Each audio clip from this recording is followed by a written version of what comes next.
I should have known something was wrong the moment I stepped inside that apartment. It wasn't the peeling wallpaper or the smell of dust that lingered in the air like an old secret. It wasn't even the way the light bulb flickered when I turned it on, casting long, thin shadows across the cracked ceiling. No, it was the silence. Too heavy, too unnatural. I'd moved to this small town in Ohio because I needed a fresh start. My old life had collapsed, relationship, job, everything. I was desperate, and when I saw the ad for a one-bedroom apartment at a price so low it felt like theft, I didn't hesitate. The landlord, a hunched man with tired eyes, barely looked at me when I signed the papers. His hands trembled as he handed me the keys. "You'll find it quiet here." And then he coughed into his sleeve like the words had cut his throat. At first, I thought he meant peaceful, but the quiet in that apartment wasn't peaceful, it was suffocating. The first night I couldn't sleep. Every creak of the building pressed against my nerves. The refrigerator hummed too loud, then went silent. And in that silence, I thought I heard something else. A whisper. It was faint, like someone breathing words through the walls. I pressed my ear to the cracked paint, and for a moment I swore I heard it. "Don't stay." I stumbled back, heart pounding, telling myself I was overtired, imagining things. But the air felt colder, heavier, like the building itself was awake, listening. The days weren't much better. The neighbors avoided me. In the stairwell, I'd smile and say hello, but they looked away quickly, muttering under their breath. An old woman on the third floor actually grabbed my wrist once and hissed, "You shouldn't be here. People disappear here." Disappear. I laughed nervously, pulling away, but her eyes were sharp and wet with fear. That night, I woke up to the sound of footsteps in the hallway. Slow, heavy, dragging. They stopped right outside my door. I froze in bed, my breath caught in my throat. I waited for a knock or the sound of the doorknob turning, but nothing came. Just silence again. When I finally dared to open the door, the hall was empty, but the light bulb above me was buzzing and flickering as if it had just been disturbed. The following days blurred together in a haze of dread. I started noticing small changes, objects not where I'd left them. The faint smell of smoke in the kitchen, though I never cooked. The feeling of being watched. And then came the second week. I was lying in bed, the apartment wrapped in that crushing silence, when I heard it again, the whisper, louder this time, clearer. It came from inside the wall, right above my head, a voice cracked and broken like dry leaves being crushed. "Get out before it takes you too."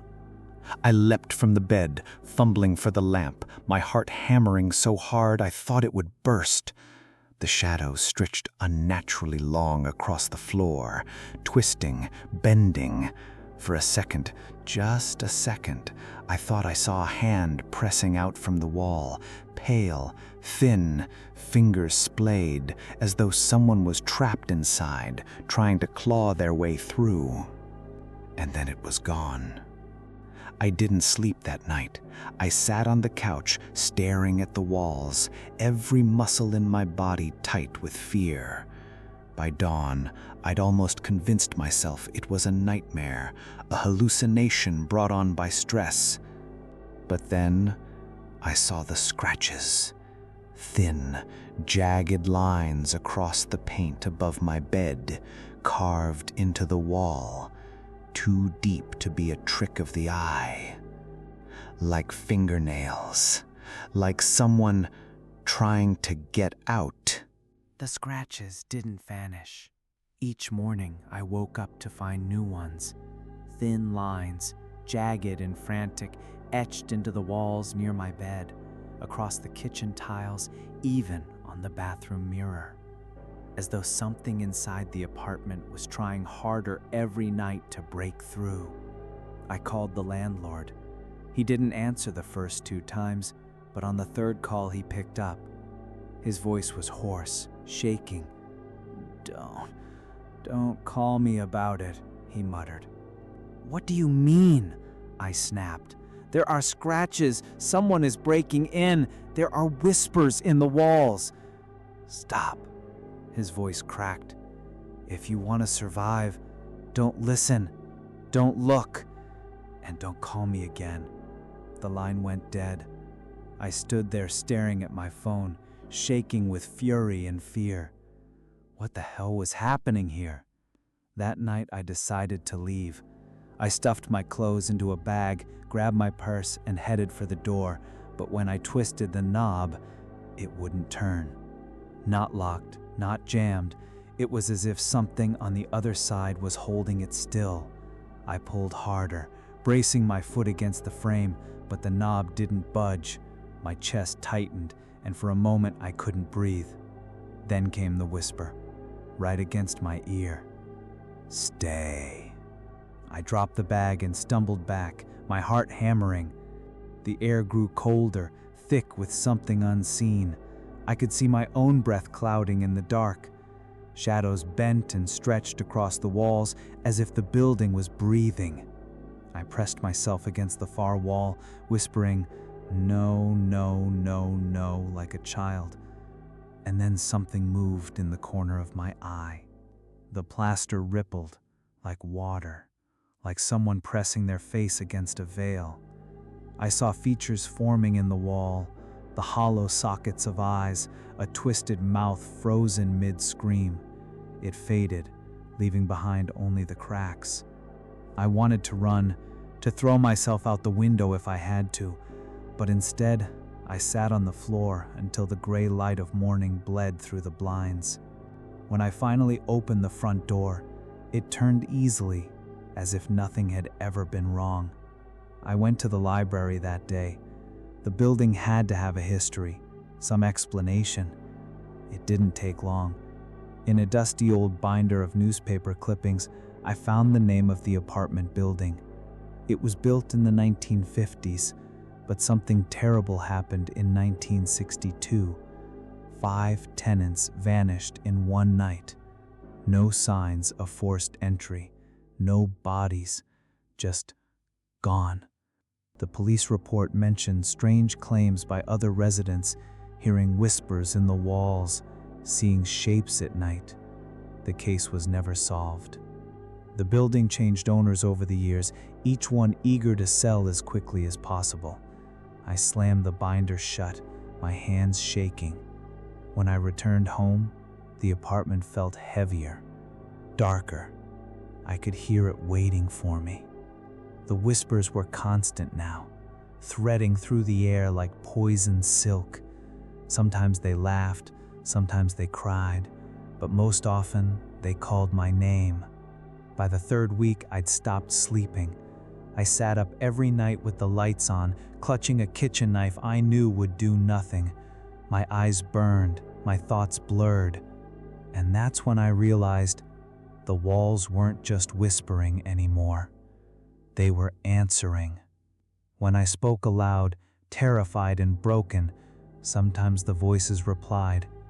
I asked once, "Why me?" "Because you listen." The sound crawled through my skull, 100 voices tangled together. Another night I whispered, "What do you want?" The answer came, wet and shuddering, as though dragged up from deep in the earth. "To be free." The final straw came the next night. I woke to the sound of dripping. Water? No. Thicker, darker. I followed the sound into the kitchen, and there, Spreading across the tiles from a crack in the wall was blood. I gagged, stumbling back, but the crack widened and a pale hand pushed through, thin, rotten, fingertips clawing at the air. I screamed and ran, throwing myself at the door. This time it opened, slamming against the wall as I bolted into the hallway, barefoot, sobbing. The neighbors opened their doors, staring at me with hollow, frightened eyes. No one said a word. I didn't stop running until I reached the street. When I finally dared to look back, the building loomed above me, silent and still. But for a moment, I swear, I saw dozens of faces pressing against the windows, watching, waiting.